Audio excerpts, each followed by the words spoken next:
Hello students, most welcome to my YouTube channel Self Study Help. Students, जैसा कि आप सभी जानते हैं कि मैं अपने इस चैनल में स्टूडेंट्स को class 6 to 12 SST, social science और इंग्लिश के वीडियोज़ में डालता हूँ, पढ़ाता हूँ। तो इसी सीरीज़ में आज मैं आपको पढ़ाने वाला हूँ chapter number 2 history class 8 the expansion of British power in India. और ये जो चैप्टर मैंने लिया हुआ है वो मैंने लिया है landmark integrated social services book से। आप अपने मोबाइल के स्क्रीन पे उसकी इमेज भी देख सकते हैं। और इसके साथ ही साथ मैंने न्यू लॉन्ग मन विस्टास की, और इसके साथ ही साथ मैंने टाइम टेल्स पब्लिकेशन की और न्यू लॉन्ग मन विस्टास की चैप्टर्स के भी मैंने वीडियोस बना रखे हैं। अगर आप उन वीडियोस को भी देखना चाहते हैं तो वीडियो के डिस्क्रिप्शन में लिंक मैंने डाल दिया है, वहाँ जा कर के आप देख सकते हैं। या आपके अपने मोबाइल की स्क्रीन पे ऊपर आई बटन का लिंक आ रहा होगा, उसको प्रेस करके भी आप इस वीडियो को देख सकते हैं, लेकिन इस वीडियो को पूरा देखने के बाद। तो चलिए बिना देर किए शुरू करते हैं आज का वीडियो।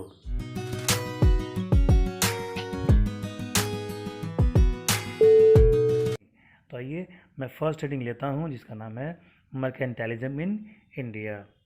ठीक है, अब इसमें क्या कह रहा है, कह रहा है क्लास 7 में आप पढ़ रखे हैं, आपने पढ़ा हुआ है कि यूरोपियन ट्रेडर्स कैसे इंडिया में आए।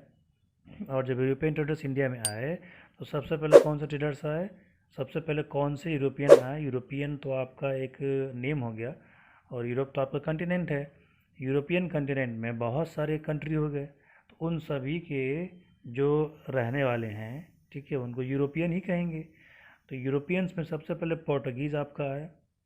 पोर्टुगीज़ 1498 में उन्होंने क्या किया कि उन्होंने वास्को डी गामा, जो वहाँ का लोकल था, उसको भेजा कि भाई आप एक काम करिए, सी रूट आप ट्रैवल करिए, सी रूट फाइंड करिए इंडिया जाने का। सी रूट क्यों फाइंड करना था, क्योंकि जो बाई रोड ये यूरोप वाले इंडिया से या एशिया से बिजनेस करते थे, तो वो रास्ता जो वो फॉलो करते थे वो टर्की से होके आता था। टर्की के, जैसा कि आप फिगर में देख सकते हैं, टर्की के लेफ़्ट साइड में यूरोप आपका स्टार्ट हो जाता था, और टर्की के राइट साइड में आपका एशिया स्टार्ट होता था। तो जहाँ से एशिया स्टार्ट होता था तो फिर वो आपका ईरान हो गया, ठीक है, इराक हो गया, सेंट्रल एशिया हो गया। इसके रास्ते वो अफ़गानिस्तान से पाकिस्तान होके फिर इंडिया आते थे। और तब के टाइम में पाकिस्तान या अफ़गानिस्तान इंडिया में ही था, अलग तो हुआ नहीं था। तो जैसे ही वो ईरान को पार करते, वो अफ़गानिस्तान के थ्रू इंडिया में इंटर कर जाते थे। लेकिन हुआ ये कि 1453 में, यानी 15th सेंचुरी में, तुर्क लोगों ने, ठीक है, ये मुस्लिम की एक बिरादरी थी, जाति थी। तुर्क लोगों ने क्या किया कि कॉन्स्टेंटिनोपल पे उन्होंने अटैक कर दिया। और कॉन्स्टेंटिनोपल जो आपका था, जो आज आप टर्की देखते हैं ना, जो टर्की आपका है, उस ज़माने में आपका क्या था, तो वहाँ पे बैजेंटियम एम्पायर था। और ये जो बैजेंटियम आपका एम्पायर था, रोमन कल्चर का, रोमन और ग्रीक कल्चर का सबसे ओल्डेस्ट प्लेस था। तो तुर्क लोगों ने वहाँ पे अटैक करके इनको हरा दिया, बैजेंटियम एम्पायर को ताज नस कर दिया। तो वहाँ के जो फिलोसफर थे, जो टीचर थे, जो रिलीजियस लोग थे, वो भाग करके कहाँ चले गए, इटली चले गए। तो कॉन्स्टेंटिनोपल आपका एक बहुत ही बेहतर स्थान था। और वहाँ पे आपका ही है, जो मेडिटेरियन सी है, तो मेडिटेरियन सी के रास्ते वहाँ पे बिजनेस होता था, और वो आपका एक पोर्ट भी था। वो यूरोप को एशिया से कनेक्ट करने का एक एक रास्ता था कि टर्की था। तो टर्की, पूरे टर्की पे जब उनका कब्जा हो गया, तो उस रास्ते जो भी बिजनेसमैन आते थे वो क्या करते, उनको रोक लेते, उनसे हैवी टैक्स वसूलते। तो उनको जितना प्रॉफिट नहीं होता था, उससे ज़्यादा हिस्सा वो किस में दे देते थे, टैक्स में दे देते थे। तो पूरे यूरोप वालों ने, पूरे यूरोप में जितनी कंट्री थी, फ्रांस था, ब्रिटेन था, पोर्टुगीज़ था, डेनमार्क था, ठीक है, हॉलैंड था, उन लोगों ने सोचा, विचारा, थॉट किया, उधर से जाना खतरे से खाली नहीं है, तो सी रूट को हम लोग को ट्रेवल करना चाहिए, कोई दूसरा रास्ता हम लोग को खोजना चाहिए, जैसे हम इंडिया में, चाइना में, एशिया में हम क्या कर सकें, बिजनेस कर सकें। तो वही वास्को डी गामा को रिस्पॉन्सिबिलिटी दी गई कि भाई आप जाइए और खोज करिए। वो निकला, पुर्तगाल से वो निकला, और निकलते निकलते वो हुआ केप ऑफ गुड। आप फिगर में देख पा रहे होंगे, एक इमेज मैंने शेयर किया, आप उसमें देखिए। वो पहुंचा केप ऑफ गुड, अफ्रीका का सबसे लास्ट पॉइंट। वहाँ से वो आगे जब मुड़ा, तो आगे मुड़ने के बाद से वो धीरे धीरे होते होते कहाँ पहुँच गया, तो पहुँच गया वो आप अरेबियन सी में। अरेबियन सी में पहुँच गया, फिर वहाँ से वो कालीकट में पहुँच गया। कालीकट केरला का पुराना नाम है, ठीक है। वहाँ पहुँचा, तो जब पुर्तगाल से वास्को डी गामा वहाँ पहुँचा, तो वास्को डी गामा वहाँ पे कई दिन तक रहा। वहाँ के जो किंग थे जेमोरिन, उन्होंने उसका बहुत ग्रैंड वेलकम किया। और वहाँ से वो ब्लैक पेपर, काली मिर्च, बहुत सारा उसको गिफ्ट दिया गया, काली मिर्च। उसको उसका टेस्ट बहुत पसंद आया। तो जब वो अपने यहाँ काली मिर्च वगैरह, यहाँ का कपड़ा वगैरह लेकर के गया, तो वहाँ उसको जब बेचा तो उसको 60%, 60% मुनाफा हुआ, बम्पर फ़ायदा हुआ। अब पूरे यूरोप वाले चक्कर में पड़ गए कि भाई इंडिया से ये कौन सा सामान लाया है कि 60% टाइम मुनाफा कमा रहे हैं लोग। तो धीरे धीरे वहाँ से फिर पोर्टुगीज़ व्यापारी, जो वहाँ के मर्चेंट थे, जो बिजनेसमैन थे, वो धीरे धीरे अपना बोट तैयार किए, नाव तैयार किए, और इंडिया आने लगे। इंडिया करके अपना बिजनेस करने लगे। तो कई सालों तक वो अकेले आए, बिजनेस किए यहाँ पे। उसके बाद से जब धीरे धीरे यूरोप में बात फैल गई कि इंडिया से बिजनेस करके बहुत ज़्यादा फ़ायदा हो रहा है, बहुत ज़्यादा प्रॉफिट हो रहा है, तो पोर्टुगीज़ के बाद धीरे धीरे बाकी यूरोपियन कंट्रीज़ भी आना उन्होंने शुरू कर दिया। ठीक है, उम्मीद है आपको बात समझ में आ रही होगी। तो धीरे धीरे क्या होने लगा, पुर्तगाल की देखी देखा बाकी कंट्रीज भी आने लगे बिजनेस करने के लिए। इंडिया से वो ले क्या जाते थे, तो कॉटन के कपड़े ले जाते थे, यहाँ के मसाले, स्पाइसेस ले जाते थे, क्योंकि मसाले इंडिया में पैदा होते थे, यूरोप में तो मसाले लगभग बहुत कम होते थे। तो धीरे धीरे इस सिस्टम से, यानी कि सी रूट ऑफ इंडिया जब डिस्कवर कर लिया गया, तो इंडिया का मार्केट पूरे यूरोपियन के लिए खुल गया। तो बाई रोड जो बिजनेस होता था वो बंद होकर के सी रूट से बिजनेस आपका क्या करने लगा, होने लगा। इसी के देखी देखा ब्रिटेन ने क्या किया कि भाई देखा कि पुर्तगाल हमारा पड़ोसी है, वो जाके बिजनेस करे इंडिया में, और बहुत मुनाफा कमा रहा है, बहुत प्रॉफिट कमा रहा है। तो अब ब्रिटेन वालों की सांसें फूलने लगी, फ्रांस वालों की सांसें फूलने लगी, डेनमार्क वालों की सांसें फूलने लगी कि देखते देखते पुर्तगाल पूरा कब्जा कर लेगा, पूरा यही अकेला मार्केट करेगा, तो हमको तो कुछ मिलने वाला है नहीं। तो वहाँ के कुछ बिजनेसमैन ने क्या किया कि ईस्ट इंडिया कंपनी नाम की एक कंपनी बनाई। और वहाँ की जो क्वीन थी, ठीक है, एलिजाबेथ, ये 1600 की बात है, यानी आज के 422 ईयर्स पहले की बात है। तो उनके पास पहुँचे और चार्टर चार्टर के माध्यम से, यानी कि अपने एप्लीकेशन दिया उनको, और कहा कि हम इंडिया में बिजनेस करना चाहते हैं। तो महारानी मान गई, क्वीन मान गई। क्वीन ने क्या किया कि उनको पावर दे दिया करने के लिए। एक उन्होंने एग्रीमेंट कर लिया, और 10 ईयर्स के लिए उस कंपनी को इंडिया जा कर के बिजनेस करना अलाउ कर दिया। जब कंपनी बन गई, ये हुआ कि भाई अब इंडिया चल कर के बात कौन करेगा, क्योंकि इंडिया में इस टाइम क्या था, तो अकबर था, मुगलों का यहाँ पे राज था, मुगल यहाँ पे थे। तो ईस्ट इंडिया कंपनी के थ्रू उनका प्रपोजल लेकर के सर टॉमस रो, ये एक ब्रिटेन ऑफिसर थे, वो आए यहाँ पे मुगल एम्परर जहांगीर के दरबार में ये पहुँचे। वहाँ जाकर के उन्होंने बात किया। तो इनको तुर्की और फ़ारसी, ये दो लैंग्वेज इनको आती थी। तो जब फ़ारसी भाषा में, लैंग्वेज में इन्होंने बात किया जहांगीर से, जहांगीर बहुत खुश हुआ भाई, और उनको इंग्लिश खां का टाइटल दे दिया कि ये इंग्लिश है, अंग्रेज है, और फ़ारसी बोल रहा है, मुसलमानों की भाषा बोल रहा है।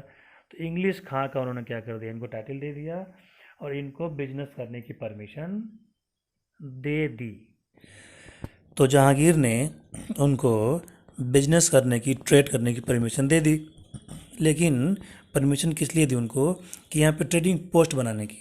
पोस्ट का मतलब आप समझ लीजिए एक तरह का गोडाउन, यानी कि एक तरह की अपना बिल्डिंग बना लिया, ताकि वो अपना सामान लाएंगे।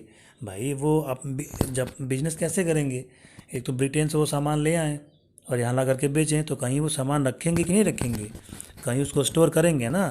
तो आप समझ लीजिए कि उनको स्टोरेज पॉइंट एक तरह से मिल गया। और कहाँ मिला, सूरत में मिला, और भी एरियाज में मिला। 1612 में, ठीक है, ईस्ट इंडिया कंपनी ने क्या किया कि अपना एक फैक्ट्री लगा लिया। फैक्ट्री कही है, ट्रेडिंग पोस्ट कही है, कहाँ लगाया, सूरत में लगाया। तो ये इंपॉर्टेंट है, इसको आप अंडरलाइन कर लीजिए। 1612 में उन्होंने सूरत में अपनी एक फैक्ट्री डाल ली, ठीक है। और कैसे डाल पाया? क्योंकि जहांगीर ने फरमान जारी किया था। फरमान का मतलब, फरमान एक उर्दू वर्ड है, फारसी वर्ड है। तो उसमें फरमान का मतलब होता है मुग़ल बादशाह का आदेश, यानी कि उनको परमिशन है, उनको कोई रोक टोक नहीं करेगा। ईस्ट इंडिया कंपनी को पूरी परमिट है कि वो अपनी फैक्ट्री लगा, अपना यहाँ पे काम धाम करे। आप फिगर में यहाँ देख भी सकते हैं कि इस प्रकार का कुछ फैक्ट्री देखता था उनका बनाया गया। उसके बाद से धीरे धीरे और भी जो ट्रेडिंग पोस्ट थी उन्होंने बनानी शुरू कर दी। उन्होंने अपना बिजनेस करना शुरू किया, उनको मुनाफा होने लगा। तो धीरे धीरे ये होता है ना कि अपने आदमी एक दुकान से शुरू करता है, एक शॉप से शुरू करता है, बिजनेस बढ़ता है तो 2 3 शॉप 4 शॉप आदमी खोल लेता है। वही हाल हुआ यहाँ पे। अब मछलीपट्टनम में, आगरा में, अहमदाबाद में, मद्रास में, पटना में, बालासोर में, बालासोर मतलब उड़ीसा में 1662 तक आते आते मछलीपट्टनम, आगरा, अहमदाबाद, मद्रास, पटना, बालासोर, इन जगहों पे भी ईस्ट इंडिया कंपनी ने अपने अपने फैक्ट्रियाँ डाल ली। अब उनका बिजनेस बढ़ने लगा। ईस्ट इंडिया कंपनी को क्या किया गया कि एक आइलैंड दे दिया गया। ये जो आज मुंबई आप कहते हैं ना, वो तब के ज़माने में बॉम्बे कहा जाता था।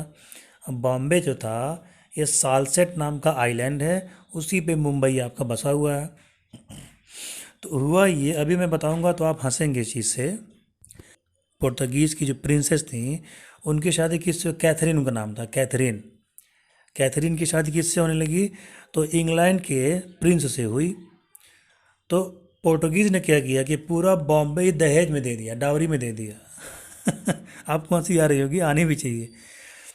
कैथरीन की शादी में पूरा का पूरा जो गोवा मुंबई था वो दहेज में दे दिया। किसको? तो दे दिया ब्रिटेन को। तो पोर्टुगीज़ का तो गोवा पे पहले से कब्जा था, उन्होंने गोवा को कब्जा करके रखा हुआ था। और गोवा को उन्होंने छीना किससे था? तो बीजापुर के सुल्तान से छीना था। आपकी बुक में ये सब नहीं दिया है, लेकिन बताना ज़रूरी हो जाता है। बीजापुर के सुल्तान से उन्होंने छीना था इसको।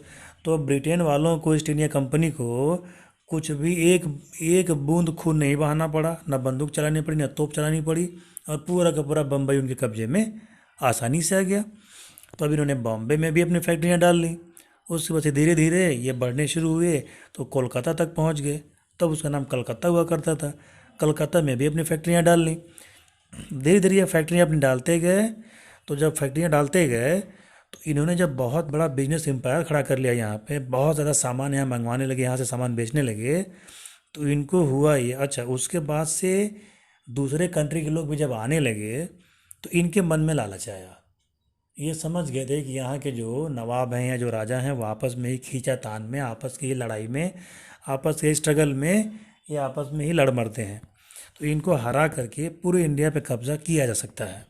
उनको इंडिया का दौलत, प्रॉपर्टी आँख में उनके गड़ने लगी थी। तो उन्होंने धीरे धीरे क्या किया कि बॉम्बे, कलकत्ता, मद्रास, 3 जगह पे जो उनकी फैक्ट्री थी, तो यहाँ पर उन्होंने फोर्ट बनाना चालू किया, किला बनाना चालू कर दिया।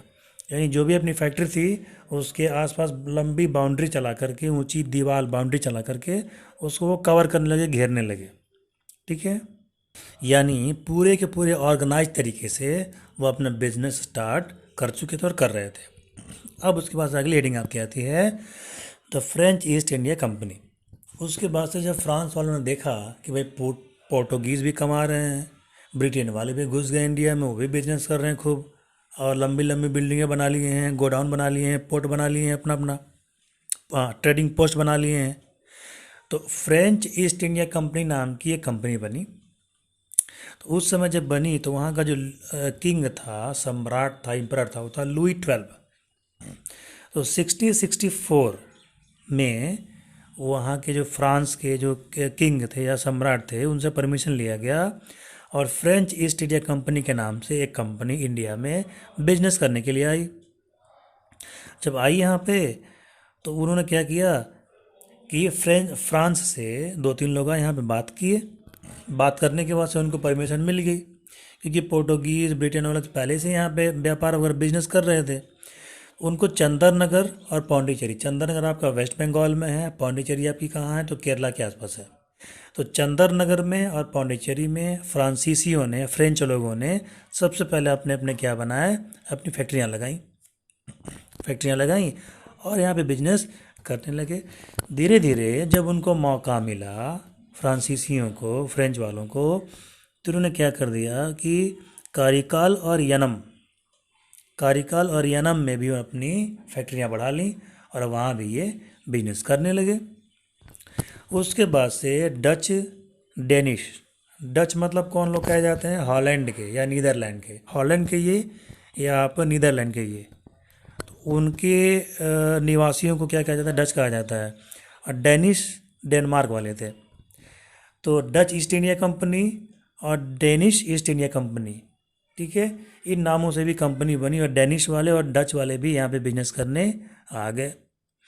तो अब ये जब 4-5 कंट्री की जब लोग आ गए यहाँ पे, तो आपस में उनकी खींचातान होने लगी बिजनेस में मोनोपोली को लेकर के, कि भाई हम अकेले रहेंगे तो हमारा ज़्यादा फ़ायदा होगा, और 4-5 कंट्री के मेंबर्स आके यहाँ बिजनेस करेंगे तो मार्केट तो एक ही था, कंट्री तो एक ही थी, इंडिया तो एक ही था, तो बिजनेस में प्रॉफिट उनको बांटना पड़ता। तो फ्रांस वालों ने और ब्रिटेन वालों ने सोचा कि एक दूसरे को लड़ाई में हरा देते हैं, हरा के यहाँ से भगा देंगे, तो इंडिया पे हम निष्कंटक बिना रोक टोक के क्या कर सकते हैं? बिजनेस यहाँ पे कर सकते हैं। तो यही आगे होने वाला था। अब अगली हेडिंग आपकी है, how were these companies different from earlier ones. यहाँ ये कहना चाहता है कि 16-17 सेंचुरी के आसपास ये जो कंपनी थी इंडिया में बिजनेस करने के लिए आई थी, ये ओनली कंपनीज ही थी। लेकिन 18 सेंचुरी के आसपास वहाँ की गवर्नमेंट ने, जिस कंट्री से बिजनेस करने आए थे, वहाँ की गवर्नमेंट ने उनको बैकअप करना चालू किया, उनको सपोर्ट करना चालू किया। सपोर्ट किस लिए किया? कि अब हमको बिजनेस में मोनोपोली चाहिए, हम ही बिजनेस करें, बाकी कोई और बिजनेस ना करें, तो दूसरे बिजनेस करने वालों को हरा करके यहाँ से हटाना है। एक तरह से क्या हुआ कि फिर वहाँ से वो क्या करने लगे कि कंपनी अपने अपने कंट्री से सोल्जर मंगवाने लगे, और ये दिखाने के लिए कि हमारे सोल्जर्स आएंगे और हमारा जो फैक्ट्री है, हमारी फैक्ट्री की सेफ्टी करेंगे। तो सोल्जर्स आने लगे, कुछ इंडियन लोगों को भी पैसा दे करके और भर्ती कर लिया गया। भाई पैसा किसको नहीं चाहिए, तो कुछ इंडियन सिपाही भी उसमें भर्ती हो गए और भर्ती होकर के सिपाही बन गए। तो एक तरह से कल्मिनेटेड राइवलरी हो गई, यानी इंग्लैंड में, फ्रांस में, डेनिश में, बाकी लोगों में जो भी बिजनेस कर रहे थे उनमें क्या कर दिया गया कि राइवलरी हो गई, और ये ट्रेड वार चालू हो गया। तो पोर्टुगीज़ को तो हरा दिया और डेनिश वाले लड़े ही नहीं। दो मेन पावर बचे, इंग्लैंड और फ्रांस। तो इंग्लैंड और फ्रांस में के बीच में यूरोप में भी लड़ाई झगड़ा हो रहा था, कई लड़ाइयाँ हुई उनके बीच में, क्योंकि वो पड़ोसी थे और दोनों पावरफुल कंट्रीज थे। तो इंडिया में भी उनका टक्कर हो गया, आमना सामना करने की नौबत यहाँ पे आ गई थी। तो ट्रेड वार चालू हो गया, और जो ट्रेड वार चालू हुआ उसमें मेन ट्रेड वार आपका हुआ इंग्लैंड और फ्रांस के बीच। तो 18 सेंचुरी तक आते आते इंग्लैंड और फ्रांस के बीच वांडीवाश वार या कर्नाटिक वार नाम से, वांडीवाश कहिए या कर्नाटिक वार कहिए, बात एक ही है। तो लगभग 3 या 4 लड़ाइयाँ हुई, और फाइनली क्या हुआ कि ब्रिटेन वालों ने फ्रांस को हरा दिया, और फ्रांस को यहाँ से अपना बोरिया बिस्तर समेट करके लौटना पड़ा, और ब्रिटेन या इंग्लैंड अकेला कंट्री बच गया यहाँ पे बिजनेस करने। लास्ट के कर्नाटिक वार में 1761 में ब्रिटेन वालों ने या इंग्लैंड वालों ने, बात एक ही है, फ्रेंच वालों को हरा दिया। और उस जब वार लड़ाई हो रहा था तो उस समय इंग्लैंड का जो आर्मी कमांडर था वो आपका रॉबर्ट क्लाइव था, और फ्रांस का जो आर्मी कमांडर था वो था आयरकूट। तो आयरकूट को हरा करके उसने यहाँ से उनको भगा दिया। तो जब वो हो गया उसके बाद से ब्रिटेन वाले, ईस्ट इंडिया कंपनी वाले, ईस्ट इंडिया कंपनी कहाँ से आई थी? ब्रिटेन से आई थी, लंदन, इंग्लैंड से आई थी। तो वो यहाँ पे अकेले हो गए और पूरा का पूरा बिजनेस उनका हो गया। अब बिजनेस में कोई शेयर नहीं था, कोई प्रॉफिट शेयर नहीं था, ठीक है। इंग्लैंड वाले, ईस्ट इंडिया कंपनी वाले यहाँ से सामान खरीदते, ब्रिटेन में बेचते, ब्रिटेन से सामान खरीद के यहाँ पे बेचते। उसके बाद से जब इन्होंने कर लिया, और तो फ्रांस से लड़ाई के चक्कर में उन्होंने क्या किया कि बहुत सारे अपने यहाँ से सोल्जर यहाँ मंगवा लिए थे। और चूँकि ये फ्रांस से लड़ रहे थे तो यहाँ के जो लोकल राजा थे, जो बंगाल के नवाब थे या जो अवध के नवाब थे, उनको कोई दिक्कत नहीं थी, क्योंकि उनसे तो वो लड़ नहीं रहे थे, वो तो लड़ रहे थे फ्रेंच वालों से। तो यहाँ के जो किंग थे या नवाब थे वो समझ नहीं पाए, तो उसके चक्कर में हुआ ये कि ब्रिटेन वालों ने फ्रांस से लड़ाई के बहाने बहुत सारे सोल्जर्स अपने यहाँ से बुला लिए।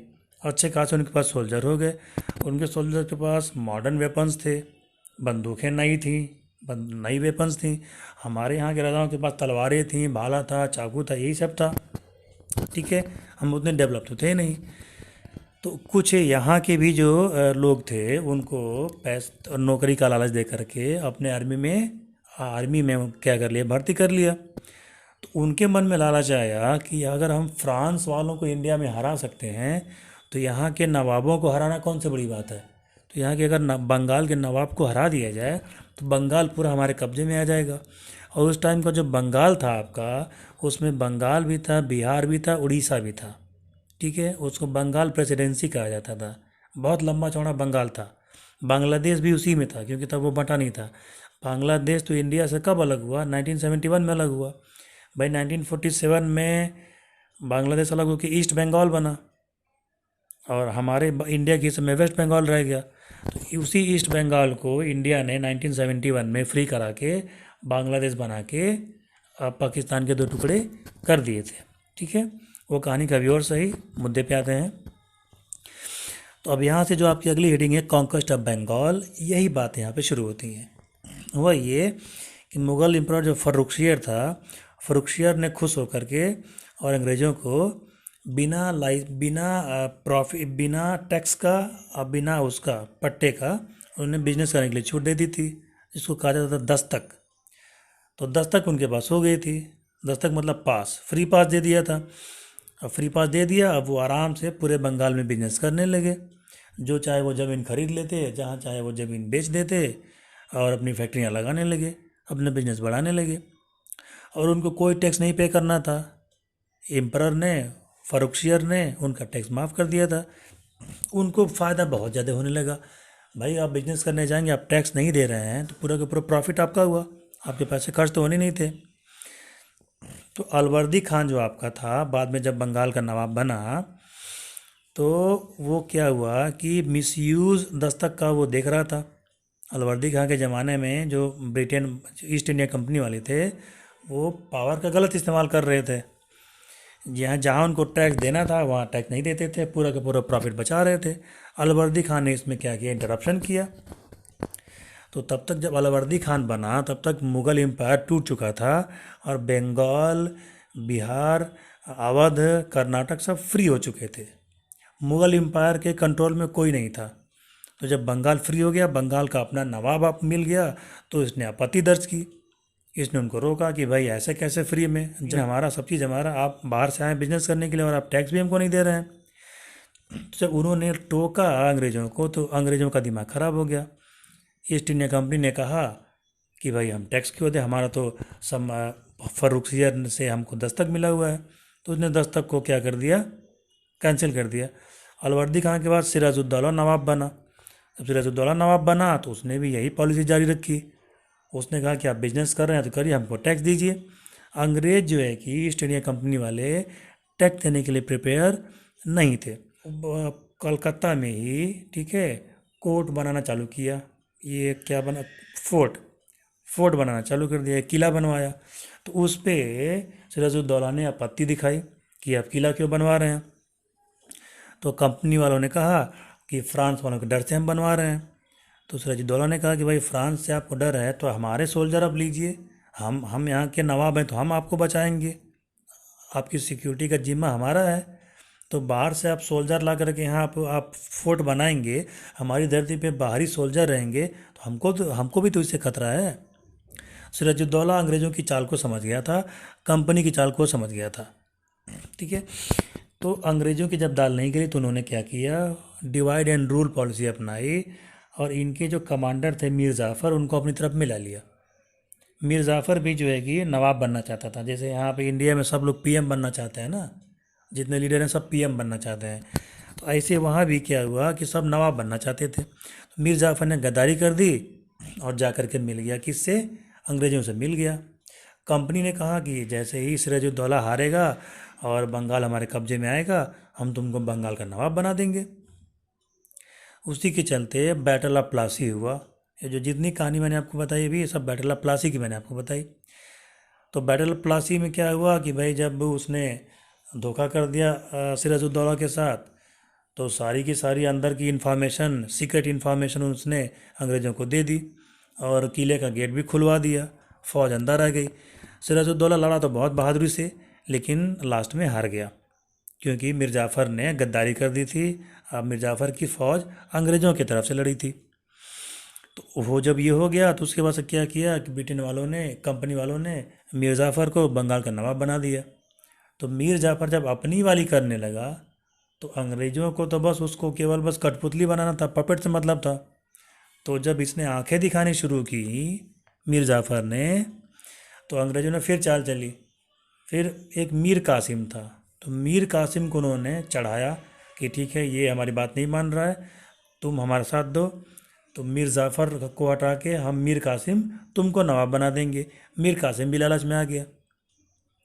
तो आखिर लास्ट में मीर जाफ़र से भी अंग्रेज़ों का लड़ाई हुआ। ठीक है। तो मीर जाफ़र और मीर कासिम बाद में दोनों मिल गए। दोनों समझ गए कि अंग्रेज उनको मूर्ख बना रहे हैं, उनको घुमा रहे हैं। तो उसके बाद उन्होंने कंपनी से डायरेक्ट लड़ने की कोशिश की और उस लड़ाई को कहा जाता है बैटल ऑफ बक्सर, बक्सर का वार। ये कब हुआ था? 1764 में हुआ था। अब आप देख सकते हैं, यहाँ मैप दिया, मैप में आप देख सकते हैं कि ये जो आपके लगभग पिंक कलर का जो दिखा रहा है वो आपका पूरा बंगाल था। बंगाल, बिहार, उड़ीसा सब आपका था। ठीक है। तो मीर कासिम ने क्या किया कि मीर कासिम समझ गया कि भाई अब वो अंग्रेज़ों से डायरेक्ट भिड़ नहीं सकता क्योंकि अंग्रेज़ पावरफुल हो चुके हैं। तो उसने अवध का जो नवाब था शुजाउद्दौला, उसने हाथ मिला लिया। उनके बीच क्या हो गया? कांटेक्ट हो गया। और जो मुग़ल एम्परर था शाह आलम सेकंड, तो मुग़ल एम्परर शाह आलम और अवध का नवाब शुजाउद्दौला और मीर कासिम, ये एक ग्रुप में हो गए और इन तीनों ने मिल करके अटैक कर दिया अंग्रेज़ों पे। तो लेकिन अटैक तो किया, लेकिन ये वार हार गए। ठीक है। ब्रिटेन कंपनी ने इनको हरा दिया और जब कंपनी ने इनको हरा दिया, हराने के बाद से इनकी बहुत बुरी दशा हो गई। हराने के बाद से क्या किया कि बंगाल और बिहार की जो दीवानी थी, दीवानी का मतलब right to collect revenue, tax वसूलने का जो पावर था उसको कहा जाता था दीवानी। तो वो दीवानी क्या कर दे, अब हार गए तो भाई अंग्रेज़ों ने कहा कि ठीक है हम आपको नहीं मारेंगे, नहीं आपको राजा के और नहीं आपको नवाब के पोस्ट से हटाएंगे। भाई देखो, नवाबों को चाहे कोई भी अगर हो तो उनको कुर्सी से बड़ा प्रेम रहता है। उन्होंने कहा कि साहब हमारी कुर्सी में अच्छी नहीं है, जो कहिए हम दे देंगे। तो अंग्रेज़ों ने क्या किया? कहा ठीक है हम आपको नहीं गद्दी से हटाएंगे, आप नवाब बने रहिए, लेकिन टैक्स हम आज से हम वसूलेंगे। तो बंगाल, बिहार, उड़ीसा की जो दीवानी थी वो मिल गई किसको? ईस्ट इंडिया कंपनी को। अब east India company 50 lakh rupees भी उनको मिला। किसने दिया? शुजाउद्दौला ने दिया। एक किसके लिए? कंपनसेशन के रूप में। तो 50 लाख रुपीज़ अंग्रेज़ों को उस ज़माने में मिला और बंगाल, बिहार, उड़ीसा की क्या मिल गई? दीवानी मिल गई। अब तो अंग्रेज़ों का लॉटरी लग गया, चांदी उनकी हो गई। ठीक है। अब वो आराम से बेरोक टोक का बिजनेस करने लगे। यहाँ पे कब्जा कर लिया ज़मीनों पे, कोई दिक्कत नहीं हुई। फिर आपका है डुअल एडमिनिस्ट्रेशन। तो 1765 से लेकर के 72 तक डुअल एडमिनिस्ट्रेशन रहा, यानी कि बंगाल के नवाब का भी गवर्नमेंट था और अंग्रेज़ों यानी कि कंपनी का भी गवर्नमेंट था। तो जनता दोनों तरफ से पिसती थी। वो भी टैक्स वसूलते थे, ये भी टैक्स वसूलते थे। ये पीटते थे तो उनसे कंप्लेन होता था, वो पीटते थे तो इनके पास कंप्लेन होता था। यानी बंगाल की जनता क्या हो गई? एकदम त्रस्त हो चुकी थी। और 1770 में बंगाल में फेमिन पड़ा, यानी अकाल पड़ा, सूखा पड़ गया। कुछ फसल वगैरह नहीं पैदा हुई, अनाज वगैरह खाने के लिए नहीं था, क्रॉप नहीं थी। तो वहाँ पे क्या पड़ा? भयंकर अकाल पड़ा। 2 लाख लोग उस ज़माने में अकाल से मर गए, भूख प्यास से मर गए, उनको खाने के लिए नहीं मिला। और नवाब भी थे, अंग्रेज भी थे, दोनों मदद नहीं कर पाए, मदद किए भी नहीं।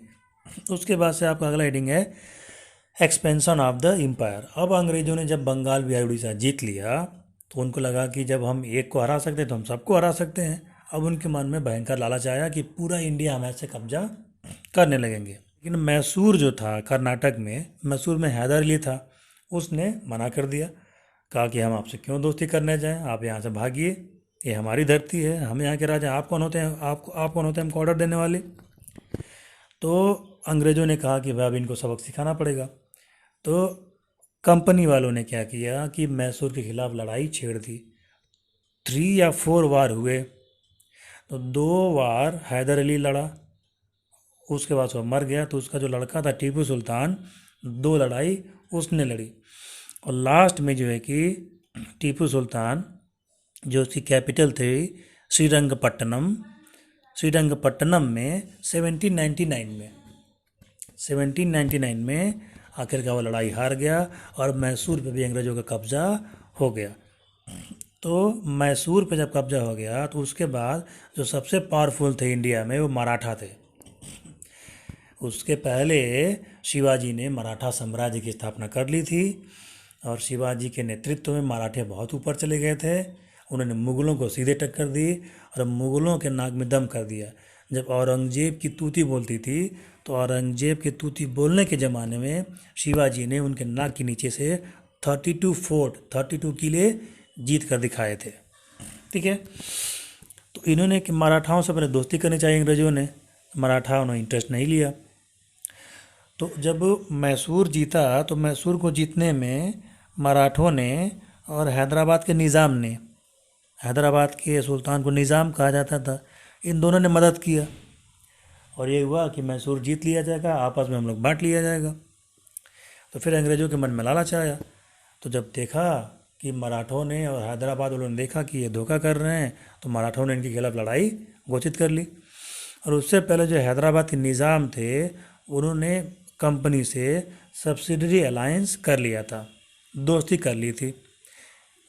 दोस्ती करने का मतलब क्या था कि अगर हैदराबाद पे अटैक होगा तो अंग्रेज़ बचाने आएंगे, अंग्रेज़ों पे अटैक होगा तो हैदराबाद वाले अपनी अपनी आर्मी भेजेंगे। तो निज़ाम और कंपनी एक हो गई और इन दोनों ने मिलकर मराठों को अटैक किया। तो अब एक रहता भाई तो संभाल लेते, जब 2 आ गए तो मुश्किल बनी। और लास्ट में 4 वार इनके साथ भी लड़ा गया। 1775 से 1888 तक, यानी कि लगभग 25, 10, 35, 43 ईयर तक लड़ाइयाँ चली।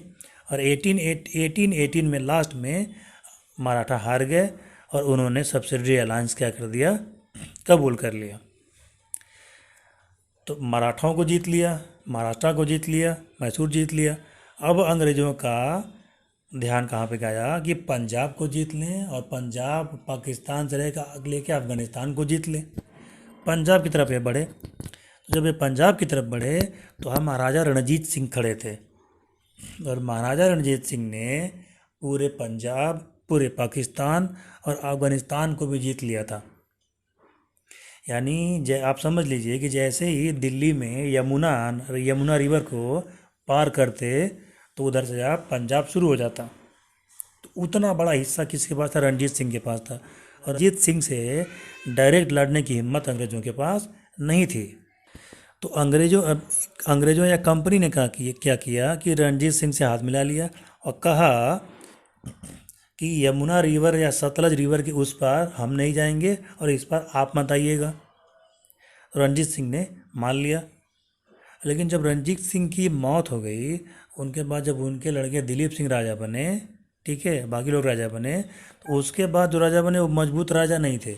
तो जैसे ही रणजीत सिंह का परिवार या पंजाब का गवर्नमेंट वीक पड़ा तो अंग्रेज़ों को मौका मिल गया।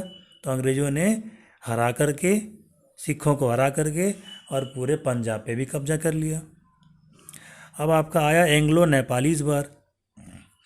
अब ये नॉर्थ की तरफ बढ़ने लगे। नेपाल भी तब आपका भारत में ही था, अलग तो हुआ नहीं था।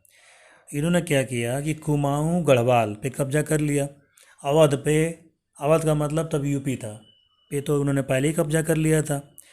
ये कब्जा करते जाते और जो हारते जाते राजा उनके आर्मी को अपने आर्मी में घुसाते जाते, इनकी आर्मी बड़ी हो गई थी।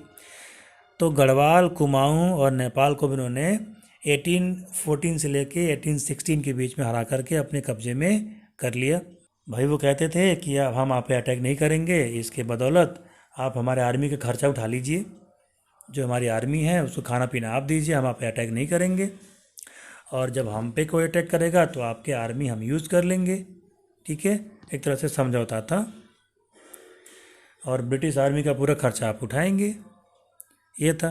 तो हालांकि सब्सिडी अलाउंस करने से यहाँ के राजाओं को, यहाँ किंग को बहुत ज़्यादा घाटा भी हुआ।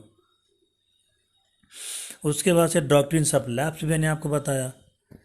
तो डॉक्ट्रिन्स ऑफ लैप्स का रूल किसने बनाया? लॉर्ड डलहौजी ने बनाया। और सब्सिडी अलायंस का रूल किसने बनाया था? तो लॉर्ड वेलेस्ली ने बनाया था। ठीक है। तो डॉक्ट्रिन्स ऑफ लैप्स के तहत सबसे पहले सतारा को मिलाया गया, क्योंकि वहाँ उनके राजा के कोई लड़के वड़के नहीं थे, तो उनको मिला लिया गया। ठीक है। झांसी को मिलाया गया, नागपुर को मिलाया गया, सतारा को मिलाया गया, संबलपुर को मिलाया गया। लगभग 8 या 9 स्टेट थे, उन्होंने फ्री में अंग्रेज़ों ने अपने से मिला लिया। वहाँ के राजाओं ने अपोज किया, तो आर्मी भेज करके और लड़ाई हुई, और झांसी की रानी भी मारी गई। धीरे धीरे बाकी सब लोग हारते चले गए, क्योंकि उनका कोई साथ देने नहीं आया। यहाँ दिक्कत ये थी, ऐसा नहीं था कि झांसी पे अटैक हुआ तो सतारा वाले चाहे बाकी वाले अटैक करते, क्योंकि सबको अपनी अपनी जान प्यारी थी। और सब्सिडरी अलायंस अंग्रेज़ों ने पहले ही बना लिया था। अलायंस तोड़ने का मतलब था कि लड़ाई करना, तो अलायंस तोड़ भी देना चाहिए था। लेकिन यहाँ के जो किंग थे, राजा थे, उनको अपने गद्दी से बहुत प्रेम था। उनका रुआब ना जाए, उनका रुतबा ना जाए। गद्दी छीन जाएगी तो कोई सलाम नहीं करेगा, उनके सामने कोई झुकेगा नहीं, उनको इस बात की चिंता थी। ठीक है। तो अदर मेथड, अब आपके बाद क्या आया? Other methods of expansion. तो अदर मेथड क्या आया कि लड़ाई करके और क्या कर दिया कि वहाँ पे प्रिंसली स्टेट बना दिया। जैसे अवध में जो नवाब वाजिद अली शाह थे, तो उन्होंने, अंग्रेज़ों ने कहा कि ये ठीक से गवर्नमेंट नहीं संभाल पा रहे हैं, जनता इनमें परेशान है, जनता पे टैक्स ज़्यादा लगा रहे हैं। झूठा आरोप लगा करके और अपनी आर्मी भेज करके वाजिद अली शाह को कैद कर लिया और उनको दूसरी जगह भेज दिया, और अवध पे भी अंग्रेज़ों का कब्जा फाइनली हो गया, जिसे अनेक्सेशन ऑफ अवध के नाम से जाना जाता है। ठीक है। तो जब उन्होंने पूरा कब्जा कर लिया, तो कंपनी वालों ने सोचा कि भाई यहाँ पे अब गवर्नमेंट बना के हमको राज करना है, यहाँ पे शासन करना है, ये हमारा कब्जे में हो गया एरिया। अब इंडिया तो इंडिया रहा नहीं, तो अपने यहाँ उनका जो सिस्टम था रूल करने का, वो सिस्टम ये यहाँ भी लागू करना शुरू कर दिए। तो सबसे पहले तुमने क्या किया कि रेगुलेटिंग एक्ट लाया 1773 का। तो 1773 का जब आया, तो रेगुलेटिंग एक्ट में क्या किया गया कि उसको अच्छे से रेगुलेट कर दिया गया। सिविल को, मिलिट्री, रेवेन्यू को अलग बना दिया गया। सिविल यानी कि जनता को अलग कर दिया गया, मिलिट्री को अलग कर दिया गया, उनके ऑफिसेज अलग अलग बना दिए गए, उनके खर्चे अलग अलग बना दिए गए। और ब्रिटेन से गवर्नर जनरल आ गए यहाँ को की देख रेख करने के लिए। गवर्नर जनरल के साथ साथ 4 काउंसिल थे, यानी उनके 4 असिस्टेंट आ गए कि भाई यहाँ पे अब इनको गवर्नमेंट चलानी है और लंबे समय तक यहाँ पे कब्जा करके रखना है। ठीक है। फिर जब कुछ कमी बेसी हुआ, तो उन्होंने पिट्स इंडिया एक्ट लाया। एक्ट का मतलब होता है कि अगर पार्लियामेंट से कोई नियम पास है तो उसे कहते हैं एक्ट। 1784 में पिट का इंडिया एक्ट आया। तो पिट के इंडिया एक्ट में क्या हुआ कि इंडिया पे गवर्नमेंट देखने के लिए, गवर्नमेंट बनाने के लिए एक बोर्ड ऑफ कंट्रोल बना। बोर्ड ऑफ कंट्रोल में क्या हुआ कि एक सेक्रेटरी यहाँ पे रख दिया गया, इंडिया सेक्रेटरी बना दिया गया। बोर्ड ऑफ कंट्रोल में कुछ मेंबर रख दिए गए। तो गवर्नर जनरल को जो कुछ भी इंडिया में करना था, तो बोर्ड ऑफ कंट्रोल से पूछ करके उनको बता करके करना था, क्योंकि ब्रिटेन वाले ये सोच रहे थे कि कंपनी कहीं अपने मनमानी न करने लगे और सारा यहाँ से पैसा कमा के लूट के और हमको न दे, अपने रख ले। ठीक है, ये था। तो ब्रिटिश कैबिनेट से इसने पास किया था। फिर जब उसमें कुछ कमी बेसी हुई तो एक और नया नियम लाया गया, 1813 का चार्टर एक्ट लाया गया। तो 1813 के चार्टर एक्ट को ब्रिटेन के पार्लियामेंट में पास किया गया, और इसमें ये क्या किया गया कि मोनोपोली जो कंपनी की थी इंडिया पे, उसको धीरे धीरे कम किया गया। अब ब्रिटेन की जो क्वीन थी, वो इंडिया का पावर अपने हाथ में लेना चाहती थी। तो लगभग चाइना से टी का बिजनेस छोड़ दिया जाए, तो सभी चीज़ें इन्होंने क्या कर लिया, ब्रिटेन वालों ने, महारानी ने अपने हाथ में ले लिया। फिर उसके बाद से क्या किया कि चार्टर एक्ट 1833 आया। तो इसमें क्या किया कि चाइना के साथ जो इनका बिजनेस था उसको भी हटा दिया गया, यानी कंपनी के जिम्मे अब कोई काम नहीं रह गया। कंपनी को धीरे धीरे ख़त्म करके और ब्रिटेन की रानी का शासन यहाँ पे आने वाला था।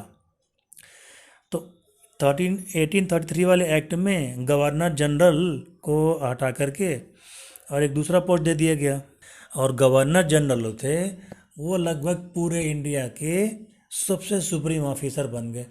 यानी इंडिया में जो कुछ भी होता था तो गवर्नर जनरल के ऑर्डर से ही होता था, और ये डायरेक्ट किसको रिपोर्ट करते थे? क्वीन को रिपोर्ट करते थे, क्वीन एलिजाबेथ को, या जो भी क्वीन रही होंगी उनको रिपोर्ट करते थे।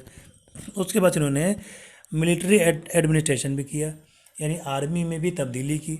वो जान गए थे कि अगर यहाँ पे इंडिया में टिकना है, राजा आज हमारी बात मान रहे इंडियन किंग, कभी भी इंडियन किंग मजबूत होंगे तो वो पलटवार हम पे कर सकते हैं, हमारे ऊपर अटैक कर सकते हैं। तो उन्होंने अपनी मिलिट्री क्या की, बहुत ज़बरदस्त बनाई। जगह जगह उन्होंने कैंटोनमेंट एरिया बनाए, छावनियाँ बनाई, और इंडियन लोगों को भी ज़्यादा से ज़्यादा अपनी आर्मी में भर्ती कर लिया, सैलरी देने लगी उनको। अवध, बनारस और मेरठ, हर जगह उन्होंने क्या किया, अपनी आर्मी पोस्ट बना ली। बंगाल, मद्रास, बॉम्बे, इन जगह पे उन्होंने अपनी आर्मी पोस्ट बना ली। उन्होंने इंडियन सोल्जर्स को भर्ती तो कर लिया, इंग्लैंड की आर्मी में भर्ती तो कर लिया, लेकिन कभी उनको बराबरी का दर्जा इन्होंने नहीं दिया। ठीक है, इंडियन जो सिपाही थे वो बराबर कम सैलरी पाते थे, और हायर पोस्ट पे इनको नहीं रखते थे, ये लोअर पोस्ट देते थे, यानी ऑफिसर कमांडर नहीं बनाते थे। यहाँ मैप में आप देख सकते हैं कि जो भी येलो पार्ट आपका दिखा रहा है वो देख लीजिए, लगभग लगभग पूरा का पूरा कब्जा था। फिर उन्होंने सिविल एडमिनिस्ट्रेशन किया। सिविल एडमिनिस्ट्रेशन का मतलब कि यहाँ पे कोर्ट कचहरी वगैरह बनाई। ठीक है, छोटे मोटे मामले के लिए, जैसे आजकल आप देखते हैं ना, डिस्ट्रिक्ट कोर्ट है, सुप्रीम कोर्ट है, हाई कोर्ट है, ये उन्हीं का दिया हुआ है, उन्हीं का बनाया हुआ है। तो सिविल मुकदमों के लिए सिविल कोर्ट बनाई गई, और क्रिमिनल मुकदमों के लिए क्रिमिनल कोर्ट बनाई गई। और धीरे धीरे यहाँ पे हाई कोर्ट, सुप्रीम कोर्ट का भी धीरे धीरे यहाँ पे विकास होने लगा। ऐसा उन्होंने इसलिए किया कि मान लीजिए कि अगर कोई इंडियन कोई रूल फॉलो करने के लिए अगर मना करता है तो उसके खिलाफ हम कोर्ट में मुकदमा चला सकें और उसको फांसी दे सकें। एक को फांसी देंगे, 10 लोग अपने आप शांत हो जाएंगे, 20 लोग अपने आप बात मानेंगे।